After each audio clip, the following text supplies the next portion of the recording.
Assalamualaikum warahmatullahi wabarakatuh. Bismillah walhamdulillah wassalatu wassalamu ala rasulillah wa ala alihi wa sahbihi wa man nasarahu wa walah. Asyhadu an la ilaha illallah wahdahu la syarika lah wa asyhadu anna sayyidana Muhammadan abduhu wa rasuluh. Allahumma salli ala sayyidina Muhammad wa ala alihi wa ashabihi ajma'in. Rabbi syrah li sadari wa yassir li amri wahlul 'uqdatam min lisani yafqahu qawli. Subhanaka la ilma lana illa ma 'allamtana innaka antal alimul hakim. Wala haula wala quwwata illa billahil aliyyil azim. Amma ba'd. Muslimin muslimat rahimakumullah. Alhamdulillah kita menyatakan kesyukuran kehadap Allah kerana pada petang ini sekali lagi diberikan ruang dan peluang untuk kita bersama dalam tilawah, tahsin dan tadabbur Al-Quranul Karim 10 muka surat. Dan petang ini kita akan menyambung pada muka surat 232 hingga 241. Jadi petang ini selesailah insya-Allah juzuk yang ke-12, hari yang ke-12. Baik, seperti biasa sebelum itu sudilah tuan-puan agar sharekan live ini. Mudah-mudahan ia memberi manfaat kepada sahabat kita yang lain. Baik, Alhamdulillah hari ini dah pun hari yang ke-12 Ramadan. Pejam celek. Kita dah hampir ke pertengahan Ramadan. Ya, dah hampir separuh dari Ramadan. Kita dah berpuasa. Ya, sedar tak sedar dalam PKP ini kita dah berpuasa 12 hari dan 12 malam telah pun kita bertarawih di rumah masing-masing. Mudah-mudahan dengan tarawih bersama ahli keluarga mengeratkan lagi hubungan silaturahim dalam keluarga insya-Allah. Muslimin muslimat rahimakumullah, petang ini kita akan baca muka surat 232 ayat 89 surah Hud. Dan kita akan dalam 10 muka surat ini kita akan masuk juga surah Yusuf. Ya, muka surat yang keempat kita baca masuk surah Yusuf lah. Dalam surah Yusuf itu terdapat satu bacaan yang dinamakan sebagai Ishmam. Dan pada bacaan Ishmam itu saya akan ulang 2 kali supaya dapat diperhatikan. Dan nanti selepas daripada kita baca 10 muka kita akan menerangkan tentang Ishmam tersebut. Kita mulakan dengan Ummul Kitab.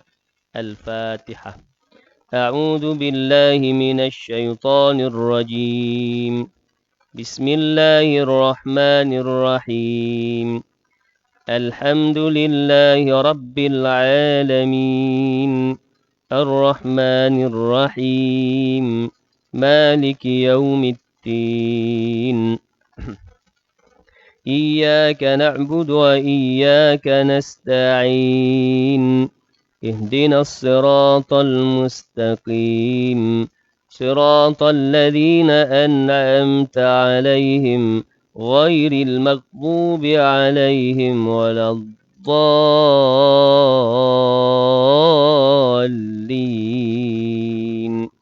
آمين.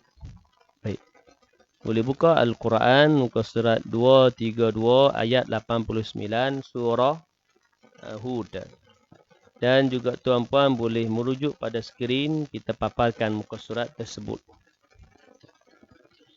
A'udzu billahi minasy syaithanir rajim.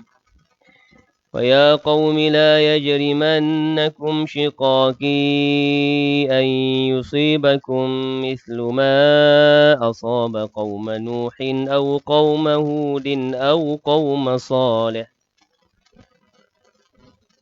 وَمَا قَوْمُ لُوطٍ مِّنكُمْ بِبَعِيدٍ وَاسْتَغْفِرُوا رَبَّكُمْ ثُمَّ تُوبُوا إِلَيْهِ إن ربي رحيم ودود قالوا يا شعيب ما نفقه كثيرا مما تقول وإنا لنراك فينا ضعيفا ولولا رهتك لرجمناك وما أنت علينا بعزيز قال يا قوم أرهطي أعز عليكم من الله واتخذتموه وراءكم ظهريا إن ربي بما تعملون محيط ويا قوم اعملوا على مكانتكم إني عامل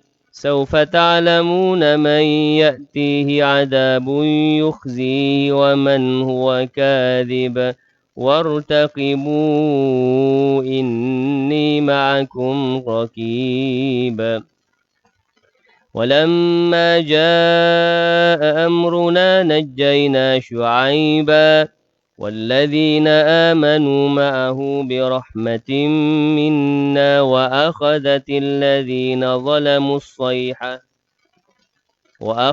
الذين ظلموا الصيحة فأصبحوا في ديارهم جاثمين كأن لم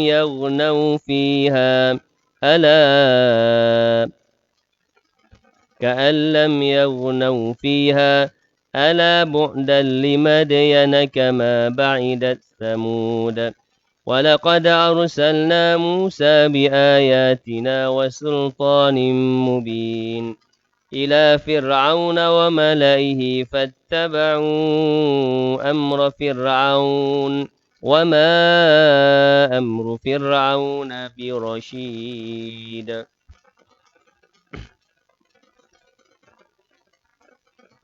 Surat 233 ayat 98 surah Hud. يقدم قومه يوم القيامة فأوردهم النار وبئس الورد المورود وأتبعوا في هذه لعنة ويوم القيامة بئس الرفد المرفود ذلك من أنباء القرى نقصه عليك منها قائم وحصيد وما ظلمناهم ولكن ظلموا أنفسهم فما أغنت عنهم آلهتهم التي يدعون من دون الله من شيء لما جاء أمر ربك وما زادوهم غير تتبيب وكذلك أخذ ربك إذا أخذ القرى وهي ظالمة إن أخذه أليم شديد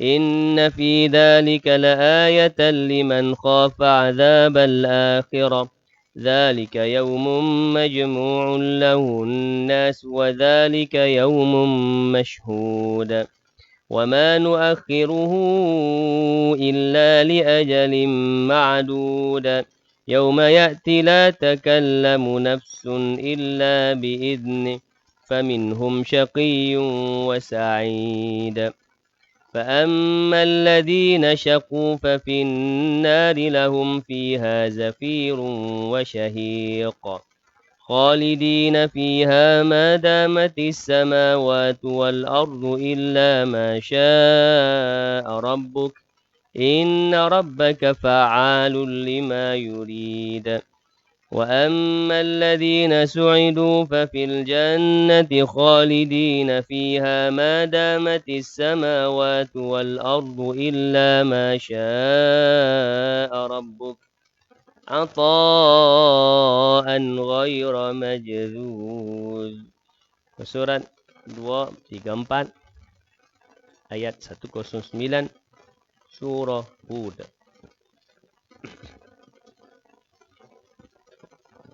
فلا تك في مرية مما يعبد هؤلاء ما يعبدون إلا كما يعبد آباؤهم من قبل وإنا لموفوهم نصيبهم غير منقوص ولقد آتينا موسى الكتاب فاختلف فيه ولولا كلمة سبقت من ربك لقضي بينهم وإنهم لفي شك منه مريب وإن كلا لما ليوفينهم ربك أعمالهم إنه بما يعملون خبير فاستقم كما أمرت ومن تاب معك ولا تطغوا إنه بما تعملون بصير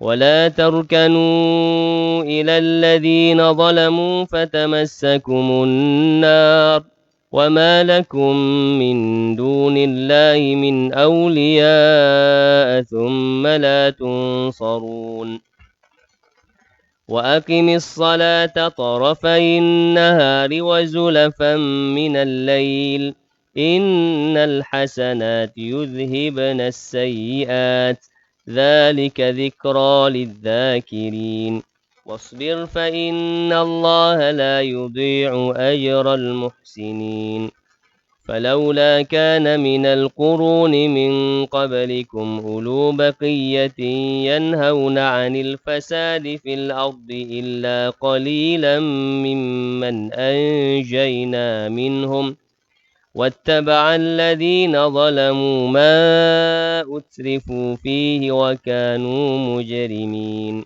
وما كان ربك ليهلك القرى بظلم وأهلها مصلحون. Surat 235 ayat 118 surah Hud.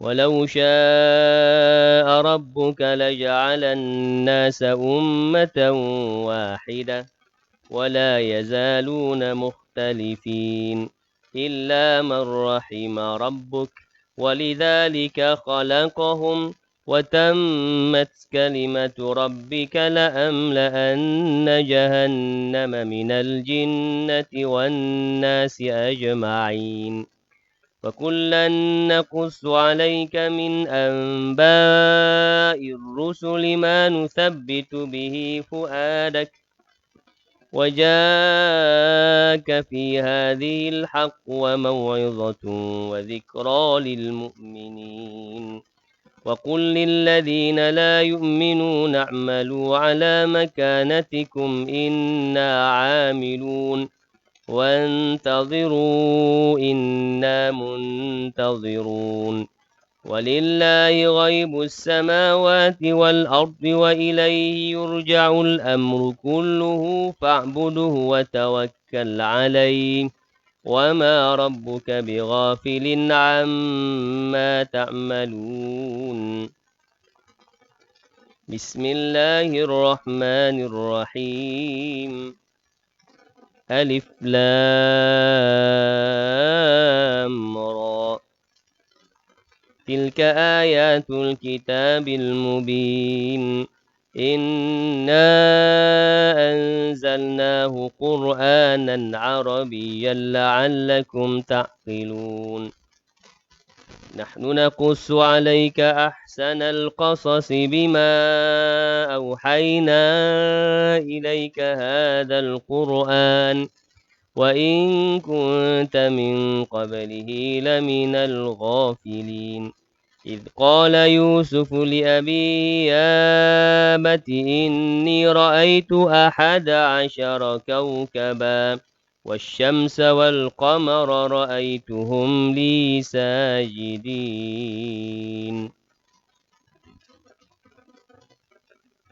Surat 236 ayat 5 surah Yusuf.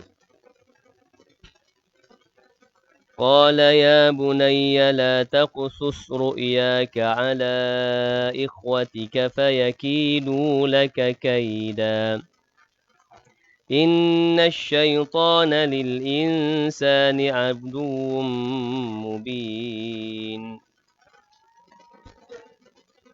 وكذلك يجتبيك ربك ويعلمك من تأويل الأحاديث ويتم نعمته عليك وعلى آل يعقوب كما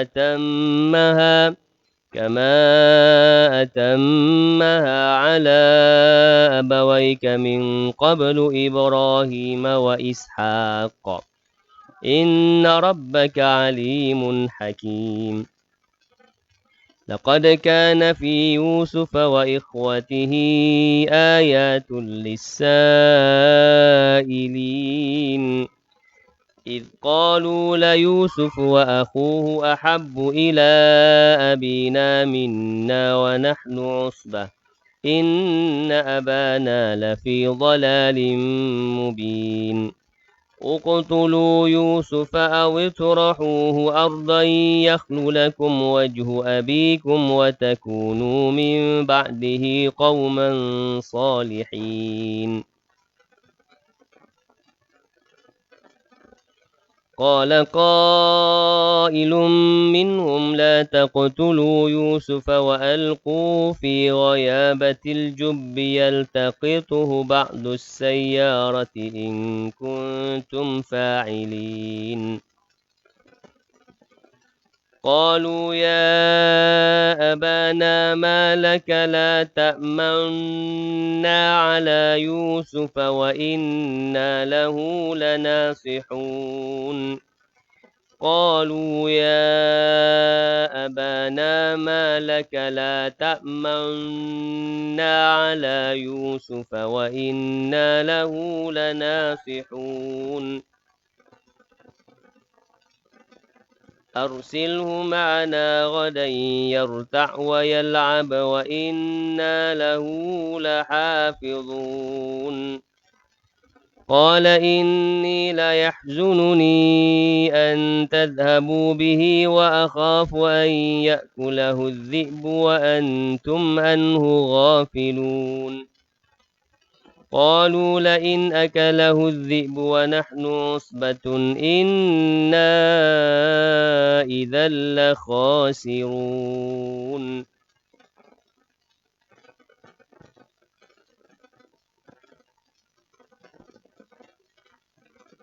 Surat 237 ayat 15 Surah Yusuf.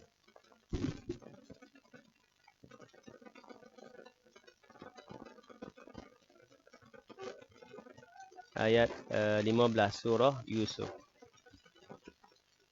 فلما ذهبوا به وأجمعوا أن يجعلوه في غيابة الجب وأوحينا إليه لتنبئنهم بأمرهم هذا وهم لا يشعرون وجاءوا أباهم عشاء يبكون قالوا يا أبانا إنا ذهبنا نستبق وتركنا يوسف عند متاعنا فأكله الذئب وما أنت بمؤمن لنا ولو كنا صادقين وجاءوا على قميصه بدم كذب قال بل سولت لكم أنفسكم أمرا فصبر جميل والله المستعان على ما تصفون وجاءت سيارة فأرسلوا واردهم فأدلى دلوه قال يا بشرى هذا غلام وأسروا بضاعة والله عليم بما يعملون وشروا بثمن بخس دراهم معدودة وكانوا فيه من الزاهدين وقال الذي اشتراه من مصر لامرأته أكرمي مثواه عسى أن ينفعنا أو نتخذه ولدا وكذلك مكنا ليوسف في الأرض ولنعلمه من تأويل الأحاديث والله غالب على أمره ولكن أكثر الناس لا يعلمون ولما بلغ أشده آتيناه حكما وعلما وكذلك نجزي المحسنين.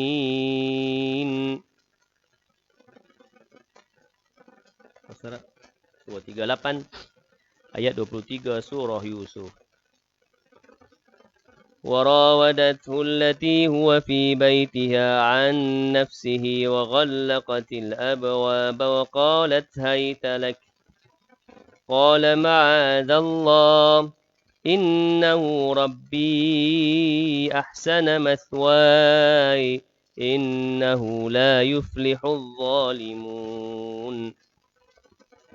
ولقد همت به وهم بها لولا أن رأى برهان ربه كذلك لنصرف عنه السوء والفحشاء إنه من عبادنا المخلصين. واستبق الباب وقدت قميصه من دبر وألف يا سيدها لدى الباب قالت ما جزاء من أراد بأهلك سوءا إلا أن يسجن أو عذاب أليم. قال هي راودتني عن نفسي وشهد شاهد من أهلها إن كان قميصه قد من قبل فصدقت وهو من الكاذبين وإن كان قميصه قد من دبر فكذبت وهو من الصادقين. فلما رأى قميصه قد من دبر قال إنه من كيدكن إن كيدكن عظيم. يوسف أعرض عن هذا واستغفري لذنبك إنك كنت من الخاطئين. وقال نسوة في المدينة امرأة العزيز تراود فتاها عن نفسه قد شغفها حبا إنا لنراها في ضلال مبين. Surat 239 ayat 31 surah Yusuf. فلما سمعت بمكرهن أرسلت إليهن وأعتدت لهن متكأ وآتت كل واحدة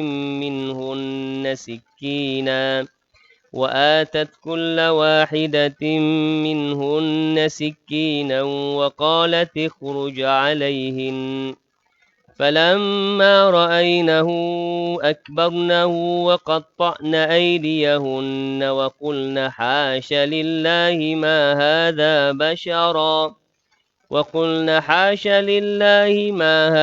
بشرا إن هذا إلا ملك كريم. قالت فذلكن الذي لمتنني فيه ولقد راودته عن نفسه فاستعصم ولئن لم يفعل ما آمره ليسجنن وليكون من الصاغرين. قال رب السجن أحب إلي مما يدعونني إليه وإلا تصرف عني كيدهن أصب إليهن وأكن من الجاهلين. فاستجاب له ربه فصرف عنه كيدهن إنه هو السميع العليم. ثم بدا لهم من بعد ما رأوا الآيات ليسجننه حتى حين. ودخل معه السجن فتيان قال أحدهما إني أراني أعصر خمرا وقال الآخر إني أراني أحمل فوق رأسي خبزا تأكل الطير منه نبئنا بتأويله إنا نراك من المحسنين. قال لا يأتيكما طعام ترزقانه إلا نبأتكما بتأويله قبل أن يأتيكما ذلكما مما علمني ربي إني تركت ملة قوم لا يؤمنون بالله وهم بالآخرة هم كافرون. Surat 240 ayat 38 surah Yusuf. واتبعت ملة آبائي إبراهيم وإسحاق ويعقوب ما كان لنا أن نشرك بالله من شيء ذلك من فضل الله علينا وعلى الناس ولكن أكثر الناس لا يشكرون.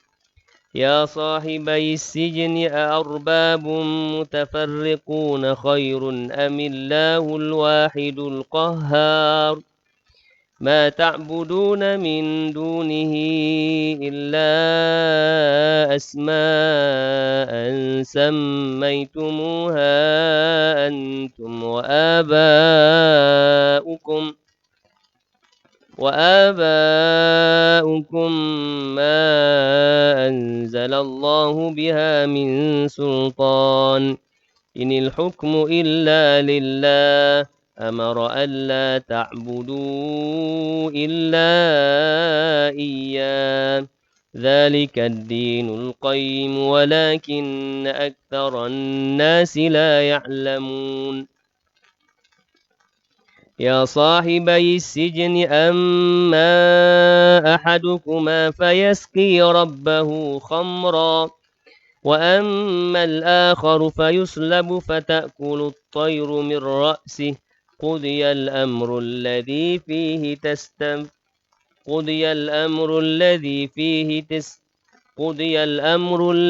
فيه تستفتيان وقال للذي ظن أنه ناج منه اذكرني عند ربك فأنساه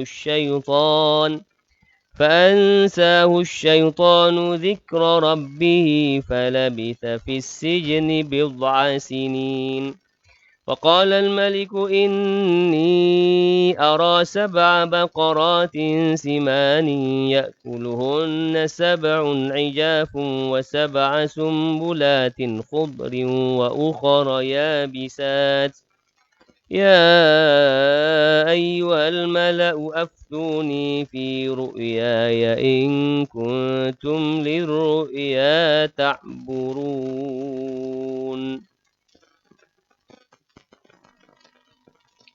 Surat 241 ayat 44 surah Yusuf. قالوا أضغاث أحلام وما نحن بتأويل الأحلام بعالمين. وقال الذي نجا منهما وادكر بعد أمة أنا أنبئكم بتأويله فأرسلون. يوسف أيها الصديق أفتنا في 7 بقرات سمان يأكلهن 7 عجاف و7 سنبلات خضر وأخر يابسات لعلي أرجع إلى الناس لعلهم يعلمون. قال تزرعون 7 سنين دأبا فما حصدتم فذروه في سنبله إلا قليلا مما تأكلون.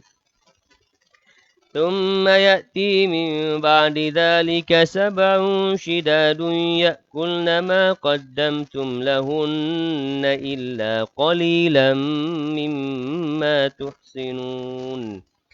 ثم يأتي من بعد ذلك عام فيه يغاث الناس وفيه يعصرون وقال الملك ائتوني به فلما جاءه الرسول قال ارجع إلى ربك فاسأله ما بال النسوة اللاتي قطعن أيديهن إن ربي بكيدهن عليم قال ما خطبكن إذ راوتن يوسف عن نفسه قلنا حاش لله ما علمنا عليه من سوء قالت امرأة العزيز الآن حصحص الحق أنا راودته عن نفسه وإنه لمن الصادقين ذلك ليعلم أني لم أخنه بالغيب وأن الله لا يهدي كيد الخائنين صدق الله العظيم. Alhamdulillah. Amin muslimat rahimakumullah.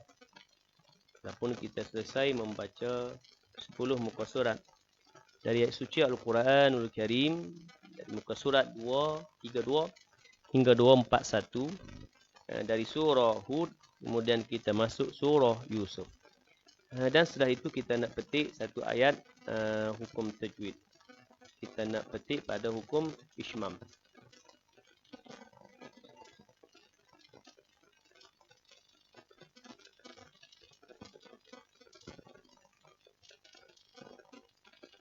Baik.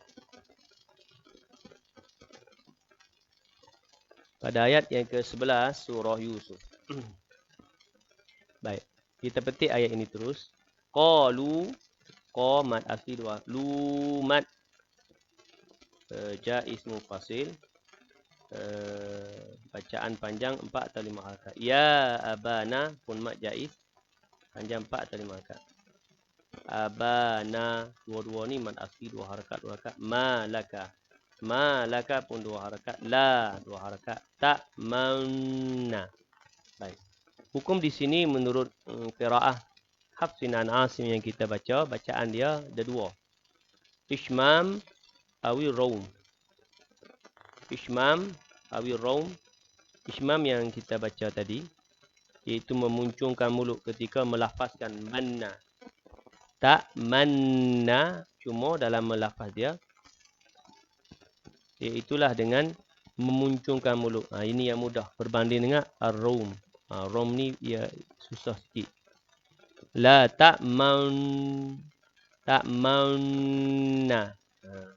Mudah kerana nak muncung mulut saja. Masa melafazkan maunna. Masa lafaz dia muncung mulut. Kalau rum awi rum kita sentuh juga kerana dia tulis di sini ishmam awi rum, 2 wajah lah boleh baca. 2 keadaan. Tapi kita biasa baca ta'manna. Ar-rum rum ini dia punya bacaan dia dia kira kalau kita nak sebut bacaan la ta'manuna. La ta'manuna, cuma nu yang pertengahan tu ta'manuna, nu yang pertengahan itu seakan ada tak ada. Maknanya lafaz dia tu seolah ada dengan tak ada. La ta'manna. La ta'manna. Cuma dia tidak ada dah jadi syaddah gunnah dah sini. Kalau rum. Qalu ya abana ma laka la ta'manna ala Yusuf wa inna lahu lanasihun. La ta'manna ala Yusuf wa inna lahu lanasihun. Cuma ishmam lah kita baca kerana mudah. Qalu ya abana ma laka la ta'manna ala Yusuf wa inna lahu lanasihun. Awi rum. Qalu ya abana ma laka la ta'manna ala Yusuf wa inna lahu lanasihun. Boleh baca ishmam awi rum. Ishmam atau rum. Baik.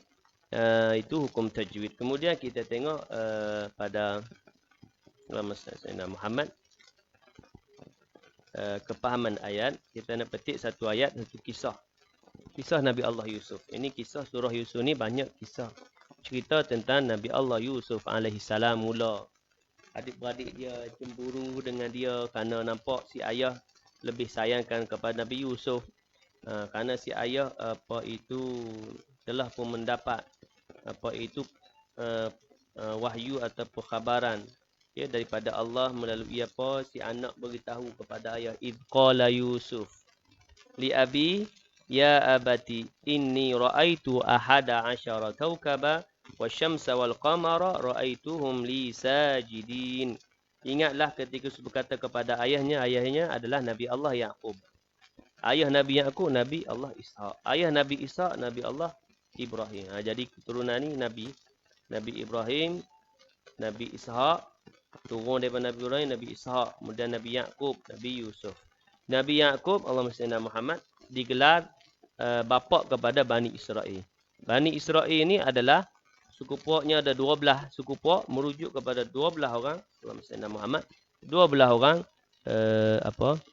anaknya Nabi Yaqub alaihissalam. 12 orang. Ya. Ahada asyara, 11. Ahada asyara kaukaba. Aku bermimpi melihat 11 bintang. 11 bintang ni, 11 ni ada adik dia. Kemudian matahari dan bulan, aku lihat semuanya sujud kepadaku. Baik. Sebagai menjelaskan bahawa nanti Nabi Allah Yusuf alaihissalam dia diangkat menjadi Nabi dan Rasul. Semua ni disebutkan ahada asyara wasyamsa wal qamara faitum li sajirin, tunduk dan patuh kepada Nabi Allah Yusuf alaihissalam. Baik. Kita nak cerita dalam ayat yang bukan ayat itu sebagai selingan. Ayat 31. Ketika mana Nabi Allah Yusuf alaihissalam Azibu, ya. Adik-beradik Nabi Yusuf ni bawa lah Nabi Yusuf masuk hutan. Ada perancangan lah mereka ajak nak bunuh. Kemudian tak sampai hati nak bunuh. Kan? Hanya dibuang ke dalam perigi buta. Kemudian Allah Muhammad dia ambil baju Nabi Yusuf, kemudian dia darahkan. Dia kenakan darah supaya nampak Nabi Allah Yusuf ni kena azibu, kena makan serigala. Kemudian dah Nabi Allah Yusuf alaihissalam ni dilepar dalam pergi, kemudian ditemui oleh seseorang, kemudian bawa pergi ke bandar. Faqala nisbatun fil madinati imra'atul aziz. Baik, cuma kita nak sebut pada ayat 31.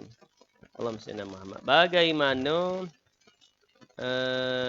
tampannya Nabi Allah Yusuf alaihissalam, sehingga kan ibu angkatlah dia kata, ya, yang menjaga Nabi Allah Yusuf, yang merawat Nabi Allah Yusuf sejak kanak-kanak ni, bila meningkat dewasa nampak ketampanan Nabi Allah Yusuf begitu tampan, sehingga kan memberi tarikan kepada si ibu ni, ya, Zulaikha ni, suka kepada Nabi Yusuf, tertarik, kemudian berkeinginan nak melakukan Allahumma salli ala Muhammad maksiat, kan. Maka bila ditutup pintu kemudian Allahumma salli ala Muhammad, panjanglah kisah ni, kalau kita nak baca ni semua kisah dia daripada awal. Cuma pasal panjang ni kita nak sebut di sini bagaimana tampannya Nabi Allah Yusuf alaihissalam yang tidak diketahui oleh isteri kepada pembesar-pembesar yang lain. Kita kata Pak Menteri lah pembesar-pembesar ni. Zulaikha pun isteri pembesar juga, Aziz. Baik. Kemudian Allahumma salli ala Muhammad, cuma Nabi Allah Yusuf duduk dalam rumah, tidak dilihat oleh isteri kepada pembesar-pembesar yang lain. Jadi Zulaikha nak memperlihatkan kepada isteri pembesar-pembesar yang lain kenapa dia tertarik Nabi Yusuf dan kenapa dia nak buat perkara tak elok dengan Nabi Yusuf. Karena tampannya Nabi Yusuf. Maka dia mengadakan satu, kita katakan majlis. Ayat 31. Falamma sami'at, maka ketika perempuan itu mendengar cercaan mereka, isteri-isteri daripada pembesar-pembesar yang lain, diundanglah mereka itu dan disediakan tempat duduknya. Mereka masing-masing diberikan sebelah pisau untuk memotong makanan yang dijamu. Makanan jamu, buah-buahan, apa semua pisau nak potong ni. Kemudian ketika memotong buah-buahan ni, dikeluarkanlah. Waqala tikhruj alaihinna. keluar Nabi Yusuf. Zulaikha ni minta Nabi Yusuf keluar berjalan ke depan mereka. Keluarlah, tampakkanlah dirimu kepada mereka. Ketika perempuan itu melihatnya, mereka terpesona. Falamma ra'ainahu akbarnahu wa qata'na aydiyahunna. Terpesona dengan ketampanan Nabi Allah Yusuf alaihi salam, sehingga bagaimana pisau dengan buah tadi makanan ni, dia potong makanan tadi ni kerana terpesona melihat Nabi Allah Yusuf jalan, sehingga dia potong tangan jari dia. Allahumma salli ala Muhammad. Dia potong jari ni tak sedar ni potong jari dia. Sakit baru sedar, sakit tu baru sedar. Nak sebut apa? Terpesona dengan ketampanan Nabi Allah Yusuf alaihi salam. Terpesona kepada keelokan rupanya, dan mereka tanpa sedar melukakan tangan mereka sendiri. Tak sedar ni. Duk iri pasal terpesona, duk iri buat sampai iri jari ni, tak sedar. Sehingga rasa sakit tu baru sedar. Nak sebut apa? Tampaknya Nabi Allah Yusuf, sehingga kan Zulaikha ni tertarik ya kepada Nabi Allah Yusuf. Masa kanak-kanak mula-mula dibawa oleh suaminya tu, ya, setelah dibeli oleh dibeli dengan orang yang menjumpai Nabi Yusuf ni, kan? Maka balik rumah masa tu kanak-kanak lagi tak nampak lagi lah ketampanan segok tu. Bila meningkat dewasa nampak segok dah tampan, segok, maka tertarik. Saya berkata, ya, wanita-wanita isteri pembesar yang lain tadi berkata apa? Wa qulna hasya lillahi ma hadza basharan in hadza illa malakun karim. Maha sempurna Allah, ini bukanlah manusia, ini benar-benar malaikat yang mulia. Sehingga kan kata apa? Malakun karim. Sehingga isteri tadi ni, wanita-wanita kata ni, ini bukan manusia ni, ini malaikat. Nak sebut segaknya tampannya Nabi Allah Yusuf alaihissalam. Sehingga terpesona wanita memerhatikan kepada wajah ketampanannya Nabi Allah Yusuf alaihissalam. Muslimin muslimat rahimakumullah. Jadi sekarang itu untuk petang ini, mudah-mudahan Allah Subhanahu wa taala kurniakan kepada kita ganjaran amal soleh atas usaha kita membaca 10 muka surat, dan kita mengambil kepahaman pada hukum tajwid, dan juga Allahumma salli ala Muhammad tadabbur ayat. Dan insya-Allah kita akan sambung pula untuk juzuk yang ke-13. Ya. Cuma untuk beberapa hari ni macam pagi macam hak ni juzuk 12 ni kita baca selepas subuh dan asar. Juzuk 13 pun kita akan baca, ya, tuan-puan yang boleh jadi ikut, yang follow bacaan ni, kita akan baca subuh lepas subuh pagi esok pula lah juzuk 13. Kerana malam ni dia jadi kekarangan masa. Dia selepas tarawih kemudian ada more nak makan lagi kuih, biskut, roti dan sebagainya. Jadi dia jadi lalai sedikit masa tu. Tak apalah, masa tu kita tukar untuk beberapa ketika ni kita tukar kepada waktu subuh selepas subuh. Ya, jadi juzuk yang ke-13 10 muka yang pertama jadi juzuk yang ke-13 kita akan baca selepas subuh pagi esok insya-Allah. Nanti jadual itu kita akan tengok balik, boleh jadi berubah balik pada malamnya. Ya, nanti saya akan sebutkan nantilah, ya, bila masanya nanti insya-Allah. Jadi sekarang itu mudah-mudahan kita beroleh manfaat dengan ganjaran di sisi Allah Subhanahu wa taala. A'udzu billahi minasy syaithanir rajim. Bismillahirrahmanir rahim. Alhamdulillahi rabbil alamin. Wassalatu wassalamu ala asyrafil anbiya'i wal mursalin wa ala alihi wa sahbihi ajma'in. اللهم ارحمنا بالقرآن واجعله لنا إماما ونورا وهدى ورحمة. اللهم ذكرنا منه ما نسينا وعلمنا منه ما جهلنا وارزقنا تلاوته آناء الليل وأطراف النهار واجعله لنا حجة يا رب العالمين. اللهم اجعل القرآن لنا في الدنيا قرينا في القبر مونسا وفي القيامة شفيعا وعلى الصراط نورا وإلى الجنة رفيقا ومن النار سترا وحجابا وإلى الخيرات كلها دليلا وإماما برحمتك يا أرحم الراحمين. اللهم إن هذا المرض جند من جنودك. Allahumma ya Allah, sesungguhnya penyakit ini COVID-19 adalah tentera daripada tentera-tenteramu. Tusibu bihi man tasha wa tasrifuhu amman tasha engkau timpakan kepada siapa yang engkau kehendaki dan engkau jauhkan daripada siapa yang engkau kehendaki. Allahumma fasrifu anna, ya Allah ya Tuhan kami, jauhkanlah kami daripada penyakit ini. Wa an buyutina wa an ahlina wa azwajina wa zararina, juga jauhkanlah daripada rumah kami, isteri kami, ahli keluarga kami, isteri kami dan anak-anak kami. Wa biladina wa biladil muslimin, dan jauhkanlah daripada negara kami dan negara-negara kaum muslimin. Wahfadna mimma nakhafu wa nahdhar, dan peliharalah kami dari apa yang kami takuti dan yang kami waspadai. Fa anta khairun hafidha, karena sesungguhnya engkaulah sebaik-baik penjaga. Wa anta arhamur rahimin. اللهم تقبل منا دعاءنا وقراءتنا وحاجاتنا وأعمالنا ونياتنا إنك أنت السميع العليم وتب علينا إنك أنت التواب الرحيم. دعواهم فيها سبحانك اللهم وتحيتهم فيها سلام وآخر دعوانا أن الحمد لله رب العالمين. تقبل الله منكم منا ومنكم تقبل يا كريم. وبالله التوفيق والهداية والسلام عليكم ورحمة الله وبركاته.